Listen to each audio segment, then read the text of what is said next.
नमस्कार। बेसिक अंग्रेजी बोलने के लिए यह वीडियो बहुत महत्वपूर्ण है। इस वीडियो में इन सभी शब्दों का एक एक करके यूज सीखेंगे।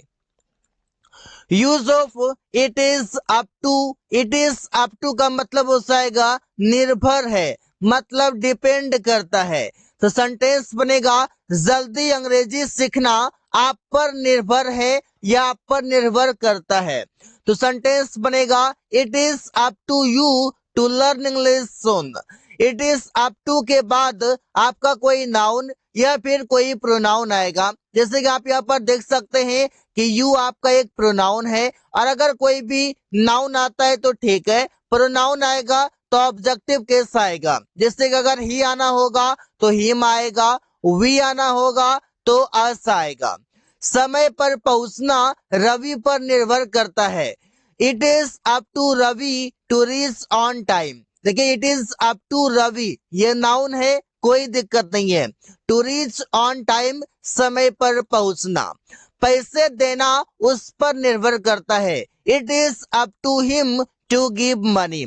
यहाँ पर दिया उस पर, तो उस यहाँ पर आपका इसका अगर सब्जेक्ट लिखा जाए तो ही आएगा। इसका ऑब्जेक्टिव लिखा गया तो मतलब ऑब्जेक्टिव केस में हिम होगा। टू गिव मनी पैसे देना। समय पर दवाई लेना रिया पर निर्भर करता है। It is up to Riya to take medicine on time. It is up to Riya, यह रिया पर निर्भर करता है। To take medicine on time समय पर दवाई लेना। तो ऐसे ही सेंटेंसेस आसानी से बना सकते हैं। I am afraid of. I am afraid of का मतलब हो जाएगा कोई काम करने में डर लगता है। जब डर लगता है कोई काम करने में तो वहां पर आई एम अफ्रेड ऑफ का यूज करेंगे। सेंटेंस लेते हैं। मुझे पहाड़ पर चढ़ने में डर लगता है। तो सेंटेंस बनेगा I am afraid of climbing on the mountain. I am afraid of climbing on the mountain. मुझे पहाड़ पर चढ़ने में डर लगता है। तो इसे हम बना सकते हैं। रवि को अंग्रेजी बोलने में डर लगता है। Ravi is afraid of speaking English. अब देखिए सेंटेंस बन कैसे रहा है। सबसे पहले subject is am are plus afraid of, और इसके बाद अगर वर्ब आता है तो वो वी फॉर्म में होगा, इसके बाद ऑब्जेक्ट होगा। तो ऐसे सेंटेंसेस कई सारे बना सकते हैं। प्रिया को उससे बात करने में डर लगता है। Priya is afraid of talking to him. Priya is afraid of talking to him. Priya को उससे बात करने में डर लगता है। रमेश को कार चलाने में डर लगता है। Ramesh is afraid of driving a car. Afraid of के बाद ड्राइविंग, टॉकिंग, स्पीकिंग, क्लाइंबिंग ये सभी वर्ब का फोर्थ फॉर्म है। आकार, हिम, इंग्लिश, माउंटेन ये सभी ऑब्जेक्ट हैं। ऐसे सेंटेंसेस कई सारे बना सकते हैं। I am afraid of ghost, मुझे भूत से डर लगता है, कुछ भी आप बोल सकते हैं। I am poised to. I am poised to का मतलब होगा तैयार हूं। जैसे आप बोलते हैं ना रेडी हूं, रेडी हूं मतलब पोइज्ड टू का यूज करेंगे। जैसे मैं ऑफिस जाने के लिए तैयार हूं। I am poised to go to office.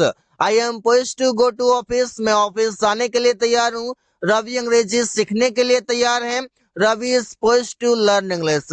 Poised to के बाद वर्ब का फर्स्ट फॉर्म लगाएंगे, जैसे कि लर्न है, जैसे कि गो है। हम लोग मैच खेलने के लिए तैयार हैं। We are poised to play the match. We are poised to play the match, हम लोग मैच खेलने के लिए तैयार हैं। Subject is am are poised to plus verb का फर्स्ट फॉर्म प्लस ऑब्जेक्ट होगा। तुम बस से जाने के लिए तैयार हो। You are poised to go by bus. You are poised to go to by bus. तुम लोग you are poised to go by bus, तुम बस से जाने के लिए तैयार हो। तो ऐसे ही सेंटेंसेस कई सारे बना सकते हैं। I am quick to. I am quick to का मतलब होगा कोई काम जल्दी कर लेना। जब कोई काम जल्दी कर लेना तो प्रयोग करेंगे आई एम क्विक टू। जैसे कि मैं जल्दी यह काम कर लेता हूं। तो सेंटेंस बनेगा I am quick to do this work. I am quick to do this work. Quick to के बाद वर्ब का फर्स्ट फॉर्म आएगा, इसके बाद ऑब्जेक्ट आएगा। वो जल्दी अंग्रेजी समझ जाती है। तो सेंटेंस बनेगा she is quick to understand English. She is quick to understand English, understand verb का फर्स्ट फॉर्म है। रमेश जल्दी बेड पर सो जाता है। Ramesh is quick to sleep on bed. Ramesh is quick to sleep on bed. Ramesh जल्दी बेड पर सो जाता है। तो ऐसे ही सेंटेंसेस कई सारे बना सकते हैं। हम लोग जल्दी किताब पढ़ लेते हैं। We are quick to read the book. We are quick to read the book. हम लोग जल्दी किताब पढ़ लेते हैं। I am fortunate to. I am fortunate to का मतलब होगा सौभाग्यशाली हो। कोई चीज पाकर, कोई काम करके, ऐसे समझेंगे। तो एग्जाम्पल है, मैं तुम्हारे जैसा दोस्त पाकर सौभाग्यशाली हूँ। तो सेंटेंस बनेगा I am fortunate to have a friend like you. अब यहाँ पर हैव का मतलब हो गया पाकर, फॉर्चुनेट मतलब सौभाग्यशाली हूँ, पाकर एक दोस्त लाइक यू तुम्हारे जैसा। वो यह कार पाकर सौभाग्यशाली है। He is fortunate to have this car. He is fortunate to have, वो पाकर सौभाग्यशाली है, दिस कार, यह कार। रमेश अंग्रेजी सीखकर सौभाग्यशाली है। Ramesh is fortunate to learn English. Ramesh is fortunate to learn English. Fortunate to के बाद वर्ब का फर्स्ट फॉर्म आएगा, जैसे कि लर्न, हैव। तुम बहुत सारा पैसा पाकर सौभाग्यशाली हो। You are fortunate to have so much money. So much money का मतलब होगा बहुत ज्यादा पैसा, बहुत सारा पैसा। यू आर फॉर्चुनेट, तुम सौभाग्यशाली हो, टू हैव पाकर, सो मच मनी, बहुत सारा पैसा। I am close to. I am close to का मतलब होगा के करीब हूँ, के करीब हूँ या के नजदीक हूँ। जैसे बोलते हैं मैं रेलवे स्टेशन के करीब हूँ। I am close to the railway station. I am close to the railway station, मैं रेलवे स्टेशन के करीब हूँ। वो स्कूल के करीब है। He is close to school. He is close to school, वो स्कूल के करीब है। मैं अपने शिक्षक के करीब हूँ। I am close to my teacher. I am close to my teacher, मैं अपने शिक्षक के करीब हूँ। गोपाल मृत्यु के करीब है। Gopal is close to death. Gopal is close to death, Gopal मृत्यु के करीब है। जब भी कोई भी चीजों के या कोई पर्सन के करीब है, नजदीक है, यहाँ पर आप यूज कर सकते हैं क्लोज टू का।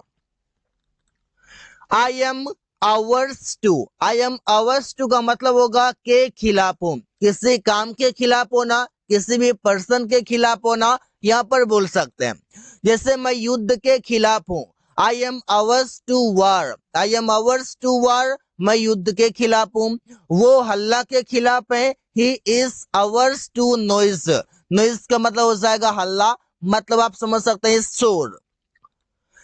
हम लोग भ्रष्टाचार के खिलाफ हैं। We are averse to corruption. We are averse to corruption, हम लोग भ्रष्टाचार के खिलाफ हैं। So guys, thanks for watching, that's all for today.